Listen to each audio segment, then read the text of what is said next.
If you are tired and exhausted of people always in your business and always having something to say, this video is for you. Today I'm going to share with you guys a complete guide on how to live a private life. One thing about it, I feel like more and more people are becoming more private. I don't know what it is, but all my videos on TikTok that are about privacy, moving in silence, being intentional with your peace, always get traction because people are tired. They are tired of having people in their business. And this is one thing that I like to say: no weapon formed against you shall what? Prosper. And it's really important to note this because sometimes, you know, the whole evil eye concept, although it does weigh a bit of truth, in my opinion, I do feel like if you operate from that stance, then you're always going to be scared. You're always going to be scared that someone's going to ruin your progress. The reason why I personally recommend being private and actively practicing privacy is because it protects your peace of mind. And this is your gold mine. This is what needs to be protected. This is what needs to be maintained, and this is what needs to be trained. If you are not protecting this, then it is a lock off. Always going to be drained, you're always going to be exhausted, you're always going to be worried about what people think, and this isn't what we want. So that's why I personally recommend that you practice privacy, you move in silence. And on top of that, when people don't know what you're getting up to, when people don't know the moves you're making, when people don't know who you're dating, you get to trial and error in peace. You ever started something, felt good, and then it didn't pan out the way you wanted it to? You now do not have to worry about letting people down and having to tell people that it didn't go your way because you never told them to begin with. Because some people are programmed to be negative. And so when you're telling them about your dreams, your goals, when you're telling them about the different things you want to achieve in life, they are waiting for your downfall. They are waiting for you to mess up. They are waiting for you to flop so that they can be the first ones to say, I told you so. Because a lot of times when you have these big ambitious dreams and goals, they take it as a personal direct insult because it reminds them of what they're not doing. So they're just waiting for you to fail. So it gives them reassurance that what they're doing with their lives is what they should be doing. That's why, in a nutshell, why I feel like it's important to be private. I want to also share with you guys very quickly what it means to live a private life. So essentially, living a private life, being intentional with what parts of your life you share with the outside world, whether that's your friends, your family,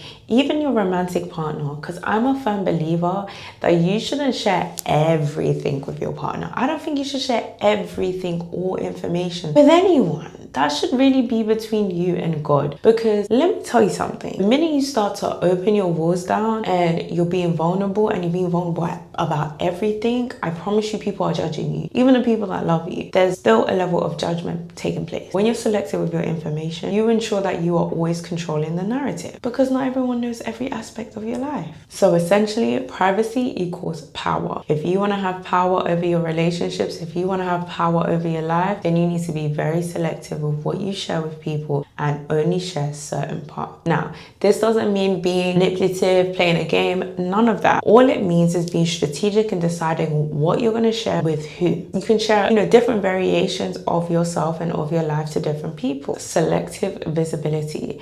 You're not someone who posts everything and anything. Is it just me, but the people that are consistently posting, and let's say they're not a content creator, they're just posting, but they're posting such unnecessary things that provide no value? Do you ever get irritated by them? Like, I'm sure some of you guys may even mute them. Like, it's just overly exhausting because it's like you're sharing all aspects of your life. And no tea, no shade. If that's what you want to do, it is your platform and you can do as such. But just know that there is a perception that people are holding over you. And this doesn't give you control over the narrative, and it doesn't give you power and control over your life. People are going to form an opinion and judgment based off of what you share. When you live a private life, you are selective. Selective visibility. You come in once in a while, pop out, show up, and disappear for a bit. You get to control the narrative. People are more engaged and enticed because they don't have full accessibility to you. And this is what we want. This is very important in many aspects of life, and definitely in dating. If you want a cheat code on how you can get these men to act right and act in line, start being selective with your visibility. Start being selective with what environments you put yourself in. Start being selective with what messages you decide to reply to and what calls you decide to answer. Because it's not every text and call that deserves your attention. When you start to be selective in this manner, you will always thrive, because not only is your peace protected, but people give you a newfound respect because they know they do not have access to you. People take for granted what they have full access to. And so if you know you're on a journey where you aspire to be private, consider selective visibility. Next up is emotional self-containment. Instead of broadcasting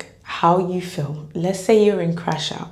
You are literally you're progressing to crash the out, right? Some people use social media as an outlet, as an emotional outlet. And honestly, that is never the way. Because remember, the internet is a digital footprint. Remember, you don't know who is watching you online. And on top of that, you need to learn to manage your emotions outside of the internet. Because the internet's a hyper reality anyway. It's not real. So when you come on these platforms, you're always sharing your business, you're always crashing out. People are perceiving you in a negative way and you just never know who's watching. So when you decide not to overexpose yourself and your emotions online, the game will change. Now let's talk about how it looks like in real life. Now, it's a bit harder in real life, especially when it comes to the workplace, for example, because I don't know about you, but there's certain work environments where people kind of like nudge and nudge, trying to get information about your life. And this is where being strict, having boundaries and non-negotiables about what you're going to tell people and what you're not going to tell people is very important. You have to be very strict and you have to tell people like, look, what I get up to, what I choose to do with my life, respectfully, is none of your business. You have to say it in a strategic way. And the best way to play it is to always, whenever they ask a question that's personal that you don't feel like answering honestly, is say something vague and surface level to something very vague. Never give too much information away. Say it quickly, and then before they can ask a follow-up question, or before there's like an awkward pause and silence, revert the question back onto them. Always ask them a question. Always ask them a follow-up question. This is why it's very important for you to have prompts and for you to kind of have like some questions in your head, small talk questions, just programmed and ready in your mind. So if these, situations arises, you're prepared and you're never caught off guard. Because a lot of times what causes us to overexpose ourselves and to overshare is when we're caught off guard. We're asked a question, a personal question, and we don't have our defense mechanisms ready in a respectful manner. Nothing crazy, not to crash out, but just in a way to put people in place to say, we don't have that type of bond. So you shouldn't be asking that or feeling comfortable to ask that question. If you can do this, this is going to change the game for you, right? It's all about being strategic with what you share, being strategic with the environments. This is another thing, guys.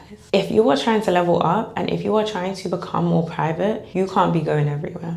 You can't be going to every event, every social setting. No, because what did I say previously? I said that the people who get full access to you do not respect you and they take you for granted. And it's because they know everything about you. They know you're always available. They know that if they need you, you're there. You're running around like a headless chicken. So they lose that value and respect for you. When you're selective with the environments you go to, with the relationships you entertain, with how much you show up, people respect you more and they're not gonna take the piss. One thing I realized as a recovering people pleaser, as someone who's a natural giver, I've definitely overextended in times when I really shouldn't have, respectfully. I got the short end of the stick. I didn't benefit from it. And although it's nice to do a good deed and help someone, when you know that that person is not grateful and they are using you and taking advantage of you, that is only going to deplete you. And that's not fair. So I had to learn and say, you know what? Something isn't serving me. There's no bad blood, but respectfully don't speak to me again. Like, we can be cool. We can say hi once in a while, but it's always going to be at surface level. Always going to be at surface level. The people I trust, I can count with less than 5 fingers. And even then, it's not like I'm telling them everything. Not because I can't, because I can. But I just choose not to because I just feel like no one should really know who you are, what information, how you live your life. Like, some areas of your life, some things need to be kept to yourself. And that's just what it is. I always want you to keep this mentality. Keep it secret until it's secure. Use this statement in every area of your life, whether it be dating, career, a new business project, family dynamics, your glow up, your level up. None of that needs to be be shared. None of that needs to be discussed. None of that needs to be exposed. What you need to do is lock in and keep it to yourself. If you're someone who has the tendency of oversharing, of suffering from diarrhea of the mouth, you need to stop yourself in your tracks. You need to affirm to yourself that you are someone who is private, you are someone who's selective with your energy, you are someone who's selective with what they say. Repeat that to yourself every single day. People who tend to overshare need to rewire their brain, because a lot of time they overshare from a place of anxiousness. And sometimes you find yourself oversharing when you either don't feel comfortable in a situation, you don't like long awkward silence, or you're trying to make a good impression or to impress someone and you end up sharing something that shouldn't have been shared. So you need to deal with that. If you struggle in any of those areas, confront that. Why is that the case? Is there a connection from childhood that makes me do these things, that makes me regurgitate? Get clear, get specific, and start your journey. If you want more information on this, make sure you check out my Level Up playbook. I go into detail, and I go into detail about every single area when it comes to leveling up. It's a complete 96-page guide,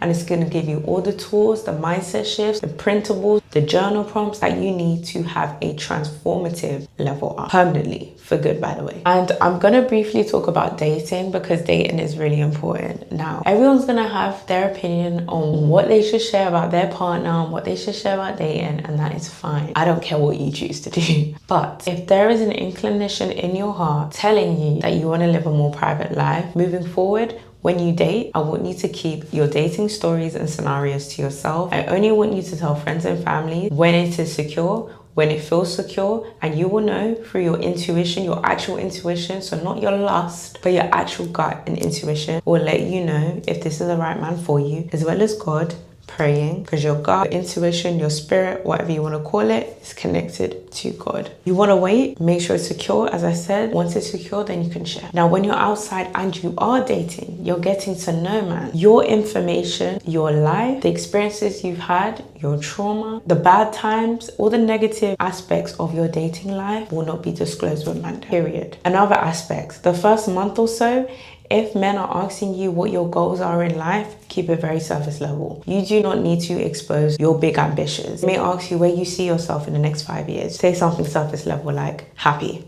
I see myself happy, I see myself thriving, I see myself fulfilled, and I'm still figuring that out. You have to remember, you do not know this man, this is stranger danger. So in the first, couple of weeks, months, you're getting to know this man, but do not overshare. So some key tips and actionable steps you can take today in order to live a private life. First, if you're on social media, make sure you private your account. If you're not aspiring to be a content creator, the general public should not have access to your pages. Privatize it. On top of that, make sure you have regular digital detoxes. You do not always need to be overexposed on social media, because social media and the internet is literally a hyper reality. So you don't need to always be on there. Next up, I want you to write a list of things that you are no longer going to be sharing with the general public and the majority of people in your life. These are things that you're going to keep between you and God. And I want you to remind yourself of that every single day, so you don't accidentally slip up and share information that you don't want to share. Because the worst feeling is sharing something with the wrong person and you instantly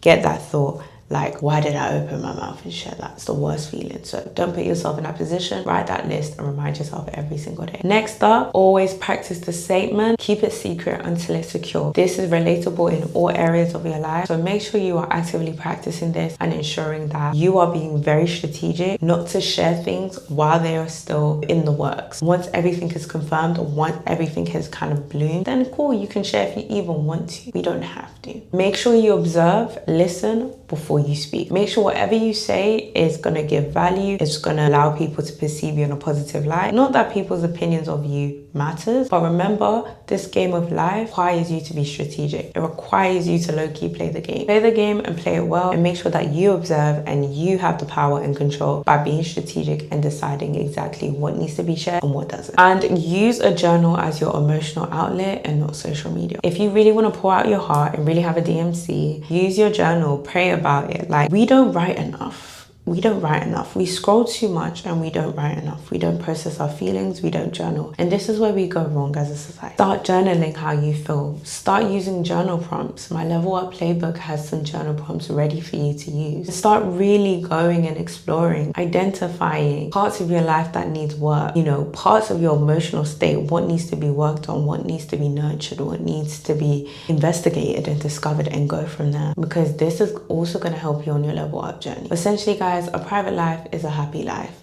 The more private you are, the happier and free you feel. And this is a game-changing blessing. I want that for both of us. So that's the end of this video. I hope you all enjoyed. If you did, be sure to subscribe for more. And I'll see you guys very soon. Bye.